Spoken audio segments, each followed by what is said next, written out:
ನಮಸ್ಕಾರ ವೀಕ್ಷಕರೇ, ನಾನು ನಿಮ್ಮ ಹೋಸ್ಟ್ ಮುನ್ನಾ ಮೊಮಿನ್. ಹೇಗಿದ್ದೀರಾ ನೀವು ವೀಕ್ಷಕರೇ? ಟಿ ಪರೀಕ್ಷೆಗಳಿಗೆ ಸಂಬಂಧಿಸಿದಂತೆ ಒಂದು ಮಾಹಿತಿ ಇಲ್ಲಿ ಅಪ್ಡೇಟ್ ಆಗಿದೆ. ಆ ಒಂದು ತಿದ್ದುಪಡಿ ಅಧಿಸೂಚನೆಯನ್ನು ಇಲ್ಲಿ ಅಫಿಷಿಯಲ್ ವೆಬ್ಸೈಟ್ನಲ್ಲಿ ನಿನ್ನೆ ಒಂದು ಅಪ್ಡೇಟ್ ಮಾಡಿದ್ದಾರೆ. ಬನ್ನಿ ಏನಂತ ತಿಳಿದುಕೊಳ್ಳೋಣ. ಕರ್ನಾಟಕ ಟೀಚರ್ಸ್ ಎಲಿಜಿಬಿಲಿಟಿ ಟೆಸ್ಟ್ 2025ಕ್ಕೆ ಸಂಬಂಧಿಸಿದಂತೆ ಒಂದು ತಿದ್ದುಪಡಿ ಅಧಿಸೂಚನೆಯನ್ನು ಈಗ ಬಿಡುಗಡೆ ಮಾಡಿದ್ದಾರೆ. ನೋಡಿ, ಇದರಲ್ಲಿ ಡೇಟ್ ಬಂದುಬಿಟ್ಟು ನೋಡಿ 30/10/2025 ಇದನ್ನು ಬಿಡುಗಡೆ ಮಾಡಿದ್ದಾರೆ. ಕರ್ನಾಟಕ ಶಿಕ್ಷಕರ ಅರ್ಹತಾ ಪರೀಕ್ಷೆ 2025 ಸಂಬಂಧಿಸಿದಂತೆ ಇಲ್ಲಿ ಪತ್ರಿಕೆ 1ರಿಂದ 5ನೇ ತರಗತಿಗಳಿಗೆ ಅಗತ್ಯವಿರುವ ಕನಿಷ್ಠ ವಿದ್ಯಾರ್ಥಿಗಳ ಬಗ್ಗೆ ಇಲ್ಲಿ ಒಂದು ತಿದ್ದುಪಡಿ ಅಧಿಸೂಚನೆಯನ್ನು ಹೊರಡಿಸಿದ್ದಾರೆ.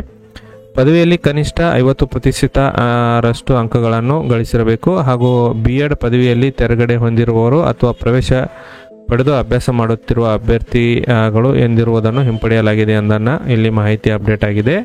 ಅಂದರೆ B.Ed ನಲ್ಲಿ ಕಲಿಯುತ್ತಿರುವವರು ಮತ್ತು B.Edನಲ್ಲಿ 50% ಅಂಕಗಳೊಂದಿಗೆ ಪಾಸಾದ ಅಭ್ಯರ್ಥಿಗಳು ಪತ್ರಿಕೆ 1ಅನ್ನು ಬರೆಯಲು ಒಂದು ಅಧಿಸೂಚನೆಯಲ್ಲಿ ನಮಗೆ ಮಾಹಿತಿಯನ್ನು ನೀಡಲಾಗಿತ್ತು. ಆ ಮಾಹಿತಿಯನ್ನು ಇದೀಗ ಹಿಂಪಡೆಯಲಾಗಿದೆ. ಪತ್ರಿಕೆ 1ಅನ್ನು ನೀವು ಬರೆಯಬೇಕಾದ್ರೆ ಕಂಪಲ್ಸರಿ ಇಲ್ಲಿ D.Ed ಪರೀಕ್ಷೆಯಲ್ಲಿ ಪಾಸಾದವರು ಮಾತ್ರ ಅರ್ಜಿ ಸಲ್ಲಿಸಬಹುದು ಎಂಬುದರ ಬಗ್ಗೆ ಮಾಹಿತಿಯನ್ನು ಅಫಿಷಿಯಲ್ ಆಗಿ ಈಗ ರಿಲೀಸ್ ಮಾಡಿದ್ದಾರೆ. ಈ ಮಾಹಿತಿ ನಿಮ್ಮ ಸ್ನೇಹಿತರೊಂದಿಗೆ ಶೇರ್ ಮಾಡ್ಕೊಳ್ಳಿ. ನಾನು ಮತ್ತೆ ಭೇಟಿ ಆಗ್ತೇನೆ ಮುಂದಿನ ಉದ್ಯೋಗ ಮಾಹಿತಿಯೊಂದಿಗೆ. ಅಲ್ಲಿವರೆಗೂ ನಮಸ್ಕಾರ, ಧನ್ಯವಾದಗಳು.